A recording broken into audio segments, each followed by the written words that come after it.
আমরা যার অপেক্ষায় এতক্ষণ থেকে আছি, যার মুখে থেকে কথা শোনার জন্য আমরা দীর্ঘক্ষণ ধরে অপেক্ষা করছি, সেই মহান ব্যক্তি শ্রদ্ধ বড় ভাই একে মোস্তাফিজুর রহমান আপনাদের উদ্দেশ্যে কিছু কথা বলছেন। আসসালামু আলাইকুম।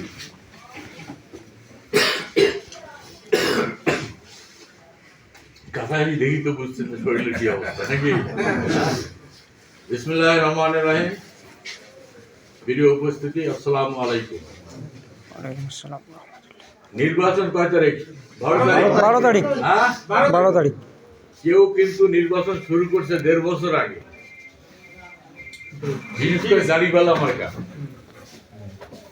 ওরা বছরের উপরে তার আগে ওরা ক্যান্ডিডেট ঘোষণা দিতে দিয়ে মানে নামছে, তারপরে নামছে বিএনপি এবং তারও আগে নামছে চরমনাই। আর সবাই কয়া বেড়াইছে জাতীয় পার্টি ভোট করবে পাবেন না, জাতীয় পার্টিকে ভোট করতে দেওয়া হবে না, জাতীয় পার্টি এটা হবে, জাতীয় পার্টি নিষিদ্ধ হবে, জাতীয় পার্টি এই হবে সেই হবে। আমরা নির্বাচনের সিদ্ধান্ত নিয়েছি আজ থেকে 1.5 মাস আগে যে আমরা নির্বাচন করব। এই জাতীয় পার্টি এই দলটাকে সুসংগঠিত রাখার জন্য আমাদের নির্বাচনে যাইতে হবে। আমরা যদি নির্বাচনে না যাই, দেখা যাবে আমাদের মাঠ লেভেলে নেতাকর্মী যারা আছে বিভিন্ন দল টান দিয়ে নিয়ে আসবে, বিভিন্ন দল ইয়া করবে, তোমার দলের প্রার্থী নাই, আসেন আমার সাথে, এবং একটা বড় অংশ দেখা যাবে বিভিন্ন দলে চলে যাবে। পরবর্তীতে জাতীয় পার্টি আবার চেষ্টা করি আমরা এই লোকগুলোকে কিন্তু দেখা যাবে আটানা ফেরত আনছে, আটানা আনছে, দল কিন্তু ক্ষতিগ্রস্ত হবে। আমরা নির্বাচনের সিদ্ধান্ত নেওয়ার পরে নমিনেশন সাবমিট করছি করি, আমি মার্কা নিবারও যেদিন যাই সেদিনও মানুষ করে আসলে ভোট করবেন আপনি, মানুষ বুঝেইতে চাই ভোট হচ্ছে মাইক ছাড়ি দেওয়ার পর তখন সে মানুষ মনে করে না আসলে জাতীয় পার্টিতে ভোট করবে।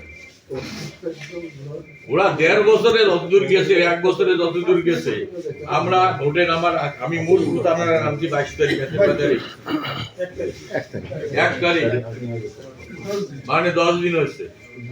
10 দিনে আমরা যে অবস্থায় গেছি, আগামী 8-9 দিন বা 10 দিন যেটা আছে, এই 10 দিন যদি আমরা পরিশ্রম করতে পারি এবং আপনারা যদি মনে করেন যে না মোস্তাফিজুরতে সময় পাইনি, আসেনি, আমরাই মোস্তাফিজ, আমরাই লাঙ্গলে প্রার্থী, তাহলে আমার মনে হয় সমস্ত দলকে আমরা ডিঙ্গে অনেক উপরে চলে যেতে পারি ইনশাআল্লাহ। যেহেতু আমি অনেক পরে নামছি, সেক্ষেত্রে আপনাদের কাছে বড় অনুরোধ থাকবে, আপনারা নিজেদেরকে প্রার্থী মনে করবেন, আপনারা নিজেকে মোস্তাক মনে করবেন, করে আপনাদের গ্রাম প্রতিবেশী নিজের বাড়ি যা ভোটার আছে আমার পক্ষ থেকে তাদের এসে বসতে হবে। যদি আপনারা মাঠে না নামেন তাহলে কিন্তু ভালো ফলাফল আমার মনে আসবে না। আমার পক্ষে মনে করেন আপনাদের ইউনিয়নের বাজার, যে কটা বাজার আছে ওই কটা বাজারও দেওয়া হয়তো সম্ভব হবে কিনা সন্দেহ আছে। আর তারা তো অলরেডি প্রতিটা বাড়ি বাড়ি হয়তো 1 বার 2 বার 3 বার পর্যন্ত গেছে। যে কারণে যে কটা দিন সময় আছে এই কটা দিন আপনারা মেহরবানি করে আপনাদের নিজের বাড়ি, নিজের গ্রাম, নিজের পাড়া, নিজের আত্মীয় স্বজন এদেরকে আমার সালাম দিবেন এবং লাঙ্গলের পক্ষে ভোট চাবেন। আপনারা যদি সবাই সক্রিয় থাকেন, আমরা যে ভোটের রেজাল্টটা হবে, আমি অনেকগুলো ভোট করেছি, আমার ধারণা সবচেয়ে বেশি ভোটের ব্যবধানে আমরা এবার বিজয়ী ইনশাআল্লাহ। আমি অনেক ভোট করছি, অনেক ভোটের অভিজ্ঞতা আমার আছে, ভোটের মাঠ দেখে ভোটের মানুষ ভোটারের সঙ্গে কথা বলে যত্ন বুঝছি, এবং ভোটারদের যেসব কথাবার্তা যে আপনার কর্মীরা শুধুমাত্র ভোট চাবে, আমরা ভোট দেবো না দেবো মুখে কিছুই বলবো না, ভোট চাবে, জাতীয় পার্টির লোক আমাদের কাছে ভোট চাইছে, আপনি নিশ্চিত থাকেন 10টা ভোটারের কাছে যদি আপনার লোকজন ভোট চায়, 10টার মধ্যে 6 থেকে 7টা 8টা ভোট আপনাকে দিবে।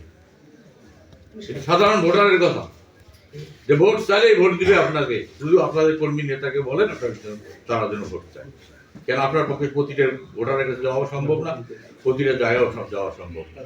অতএব আপনার কর্মীদেরকে সচল করেন, আপনাদের লোকজনকে সচল করেন, তারা যে ভোট চায় তা আপনার ভোটের অভাব হবে, সাধারণ ভোটারের কথা।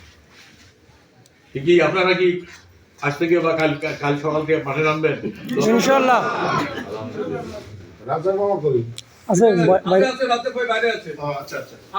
আপনারা আমার কাছে করজোড়ে অনুরোধ, আপনারা নিজেরা প্রার্থী মনে করে আপনারা কাল থেকে মাঠে নামেন, যারা মাঠে কাজ করেন তারা মাঠের কাজ শেষ করে কিছু না হোক অন্তত মাগরিব থেকে শুরু করে এসা পর্যন্ত বা 10টা 11টা পর্যন্ত সময় পাওয়া যায়। এই সময়টা আপনার ভোট চান, ইনশাল্লাহ ভোটের আমাদের অভাব হবে। ধন্যবাদ সবাইকে। আসসালামু আলাইকুম।